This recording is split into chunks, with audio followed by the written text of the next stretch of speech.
Nous avons été créés pour un plan parfait d'amour, de bonheur. Et lorsque nous comprenons exactement qui nous sommes, c'est-à-dire que nous avons le caractère de Dieu, nous sommes à son image. Lorsque nous allons commencer à nous voir exactement comme Dieu nous voit, savoir que nous sommes les héritiers de la terre, les héritiers de ce grand domaine qu'est la terre, avec tout ce qu'il y a dedans. Et on ne peut pas nous avoir confié tout cela et enlever la prospérité.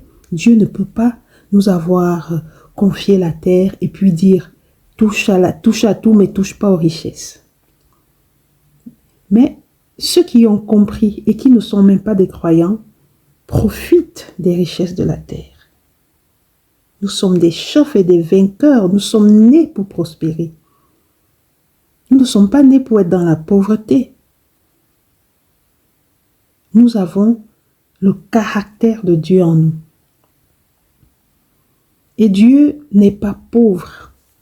Dieu est un Dieu, c'est lui le Père de la richesse. C'est lui le Père de la sagesse.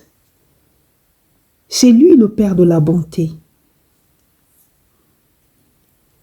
Il y a quelques jours, pas seulement ces jours, j'ai reçu des messages des personnes me menaçant en me disant d'arrêter de dire que la richesse vient de Dieu. Pourtant, c'est ça qui représente Dieu. Dieu, c'est la prospérité, l'amour, la richesse. Comment pouvons donc nous dire que nous sommes faits à l'image de Dieu si certaines personnes refusent d'accepter cette capacité, ce potentiel que Dieu nous a donné? Il suffit juste de commencer à cultiver certaines valeurs, certains caractères de Dieu, certaines qualités, petit à petit. Si on commençait juste à être intègre, à nous discipliner, la gestion sage de nos ressources, la foi active en notre identité spirituelle, l'obéissance de toutes des lois spirituelles qu'il a établies déjà, ça commence par là. La pauvreté ne fait pas partie du plan de Dieu. Il n'est écrit nulle part que toi tu seras pauvre, jamais. La pauvreté ne fait pas partie du plan de Dieu. Et puis, quand tu as enlevé cette mentalité de pauvre-là, il faut arrêter de se faire passer comme des victimes. C'est le cas de beaucoup de croyants. Non, nous ne sommes pas des victimes. Nous fermons juste les portes de nos bénédictions. Nous fermons les portes. Si tu refuses de croire que tu es capable de créer ce que tu as vu en esprit, tu as fermé la porte à ta bénédiction. Et puis, il y a des qui ont toujours un sentiment d'impuissance. Et tout ça bloque. Ça va t'empêcher d'agir et de saisir tes opportunités. Parce que tout cela, tu nais avec toutes ces opportunités, ces idées que Dieu met dans ton cœur ou dans ton esprit. C'est toi qui dois les réaliser. Parce qu'il a mis autre chose dans la tête de quelqu'un d'autre, dans l'esprit de quelqu'un d'autre. Et cette personne se bat à réaliser pour sortir de la misère. Arrête d'être une victime. Et il y a aussi le manque de vision, d'objectifs clairs, à se mettre dans tout ce qu'on voit par imitation. Si nous n'avons pas de vision, nous allons errer sans direction. Et tout cela, sans vision, tu vas stagner.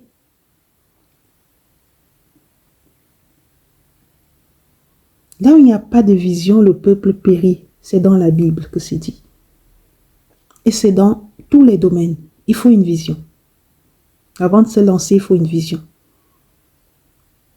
Il faut une vision. Arrête d'être une victime. Si tu as eu quelque chose en esprit, crée une vision à partir de ça.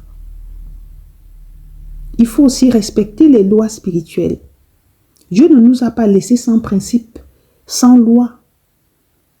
Il y a des principes de prospérité qu'il faut respecter. Je parlais dernièrement dans une publication, la loi de la semence, la loi de l'investissement. Lorsque nous ignorons ces lois et que nous vivons dans la complaisance, comme ça, nous freinons nos bénédictions, nous empêchons la richesse de venir à nous. Et puis nous allons rester des victimes à chaque fois. Pourtant, nous sommes nés avec des bénédictions en nous. Dieu avait déjà un plan, Dieu avait déjà tracé que ça. C'est exactement comme ceux qui ont des visions, qui essaient de voir tout en esprit avant de se mettre au travail. C'est comme ça que Dieu nous a créés. Quel que soit,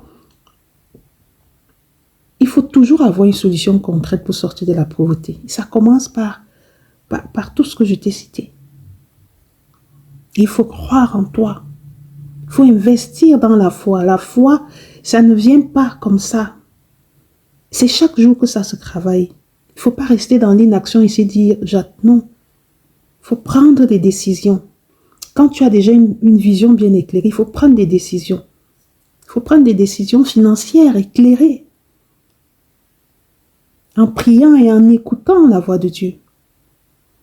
Travaillez sur vos projets. Quand tu as reçu quelque chose en esprit, investissez dans ces projets. Investissez dans votre développement spirituel. Investissez dans des formations. Des formations qui vous parlent d'abord. C'est-à-dire qu'une formation, tu ne vas pas te jeter parce que Paul s'est jeté.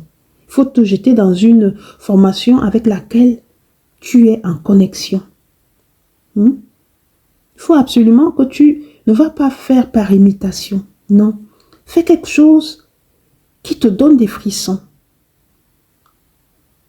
Par exemple, celles qui se lancent dans le business des mèches et autres.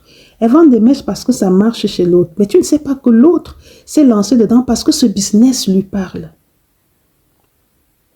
Il y a aussi la prière ciblée, j'en parle toujours.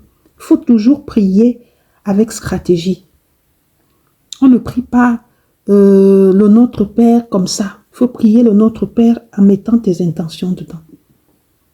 En ajoutant des paroles qui correspondent à ce que tu travailles comme situation. Si c'est la joie, mets de la joie.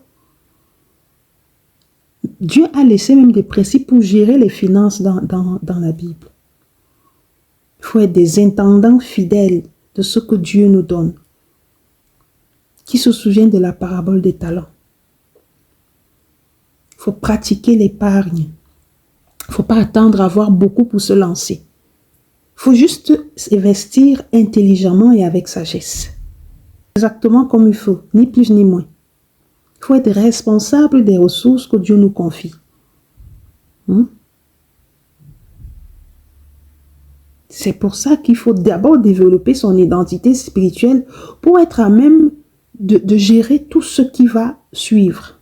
Pour gérer tout ce qui va suivre, tout ce qu'on va rencontrer et vivre avec ces bénédictions comme il faut, comme on veut. Faire en sorte que notre caractère reflète le caractère de Dieu. Parce que Dieu, c'est la prospérité. Dieu, c'est la sagesse. Il faut aussi s'entourer, je ne cesserai jamais de le dire, s'entourer de bonnes personnes. S'entourer de bonnes personnes. Ne laissez pas la pauvreté définir qui vous êtes. Faites grandir votre identité spirituelle. Il faut être conquérant. Il faut comprendre que c'est possible. Si tu l'as vu, tu peux le réaliser. Si tu l'as vu, c'est parce que c'est déjà réalisé, puisque tu l'as déjà réalisé en esprit. Alors tu peux le réaliser. Il n'y a rien qui puisse dépasser ce que toi, si tu as bien ficelé, tu peux le réaliser.